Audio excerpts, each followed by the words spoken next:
வார்த்தையின் பெயராலே அவன் கிறிஸ்துவுக்குள் மிகவும் பிரியமானவர்களே, 5 மாதங்களை கடப்பதற்கான கிருபையை நமக்கு ஆண்டவர் பாராட்டியிருக்கிறார். ஜனவரியில இருந்து மே மாதம் வரைக்கும் 5 மாதங்களை கண்ணின் மணியை போல நம்மளை பாதுகாத்து, உங்களை தொடுகிறவன் என் கண்மணியை தொடுகிறான் என்று சொல்லி நம்மளை ஒவ்வொரு சூழ்நிலையும் வழிநடத்தி நம்மளை பாதுகாத்த தேவனாய் இருக்கிறார். இந்த நாளிலேயும் கூட புதிய மாதத்தை காண கிருபை செய்த நம்ம ஆண்டவராக இயேசு கிறிஸ்துவுக்கு நாம் என்ன செய்வோம்?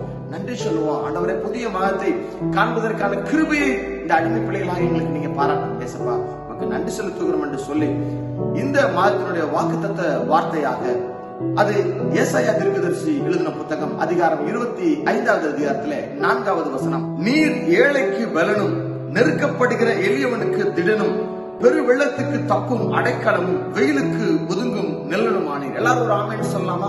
ஆமென். ஆம், கிறிஸ்துவுக்குள் மிகவும் பிரியமானவர்களே, நாம் ஆண்டவராகிய இயேசு கிறிஸ்து அவர் பலனளிக்கிற தேவனாய் இருக்கிறார், திடனளிக்கிற தேவனாய் இருக்கிறார், தப்புவிக்கிற தேவனாய் இருக்கிறார், அடைக்கலம் தரக்கூடிய தேவனாக இருக்கிறார், நமக்கு நிழலாய் இருக்கின்ற தேவனாய் இருக்கிறார். பாருங்கள், கிறிஸ்துவுக்குள் மிகவும் பிரியமானவர்களே, 5 மாதங்கள் நாம் ஓடி இருக்கலாம், ஓய்வில்லாமல் ஓடி இருக்கலாம். 6வது மாதத்தில் நாம் உள்ளே செல்கின்ற பொழுது ஆண்டவர் நமக்கு ஒரு அடைக்கலமாக, ஒரு நிழலாக, ஒரு தப்புவிக்கிற தேவனாக, பலனளிக்கிற தேவனாக நம்முடைய ஆண்டவராக இயேசு கிறிஸ்து நமக்கு இருக்கிறார்.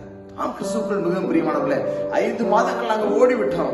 6வது மாதத்துல தேவன் எங்களுக்கு நல்லா இருப்பாரா, அடைக்கலமா இருப்பாரா, எங்களை தப்பு வைப்பாரா, எங்களுக்கு பலன் அளிப்பாரா என்று சொல்லி நீங்க யோசித்தீங்கன்னா, கர்த்தர் உங்களுக்கு இந்த மாதிரி அந்த வாக்குத்தத்தத்தை உங்களுக்கு கட்டளையிடுகிறார். தப்பு வைக்கிற தேவனாக, நான் ஏழையா இருக்கிறேன், என்ன எல்லாரும் ஒதுக்குறாங்கன்னு சொல்றாங்களா, நீங்க கவலைப்படாதீங்க, தேவன் உங்களுக்கு பலனா இருக்கிறார். எனக்கு யாரும் உதவி செய்ய யாருமே இல்லையே, நான் யாருடைய அடைக்கலம் போவேன்னு சொல்றீங்களா, உங்களுக்கு ஆண்டவராக இயேசு கிறிஸ்து சொல்கிறார், அவர் உங்களுக்கு அடைக்கலமாக இருக்கிறார், உங்களை தப்பு வைக்கிற தேவனாய் இருக்கிறார், உங்களை பலப்படுத்துகிற தேவனாய் இருக்கிறார். விசுவாசிக்கிறீங்களா?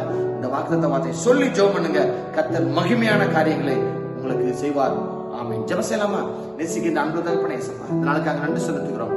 ஆமாண்டவரே, நீர் பலன் அளிக்கிற தேவனாக, அடைக்கலம் தருகிற தேவனாக, ஆண்டவரே எங்களுக்கு தேவையான நன்மைகளை தரக்கூடிய தேவனாக, ஆமாண்டவரே எங்களுக்கு நெல்லாக இருந்து எங்களை பாதுகாக்கிற தேவனாக, ஆமாண்டவரே வெயிலின் உஷ்ணத்திலையும் ஆண்டவரே பாடுகளின் நேரத்திலையும் எங்களுக்கு ஒரு நெல்லாக இருந்து எங்களை பலப்படுத்துகிற தேவனாக இருக்கிறதுக்காக நன்றி செலுத்துகிறோம். இந்த வேளையிலேயும் கூட இந்த மாதம் முழுவதும் எங்களுக்கு ஆசீர்வாதமாக இருக்க வேண்டும். கர்த்தர் எங்களுக்கு பலனாக இருந்து, அடைக்கலமாக இருந்து, எங்களுக்கு கிருபை அளித்து, எங்களுக்கு நிழலாக இருந்து எங்களை பாதுகாக்க வேண்டும் என்று சொல்லி ஆண்டவர் நினைக்கின்ற பிள்ளைகள் ஒவ்வொருவரும் கருத்துல கொடுக்கிறோம். தேவன் தாமே பிள்ளைகளுக்கு அந்த காரியங்களை நீங்க நடப்பித்து தரும்படி ஆச்சரிக்கிறோம்.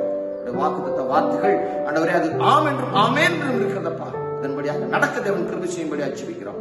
முழுவதுமாக எங்களை தாழ்த்துகிறோம், துதிக்க நமக்கு எல்லாவற்றையும் ஒருவருக்கே செலுத்துகிறோம்.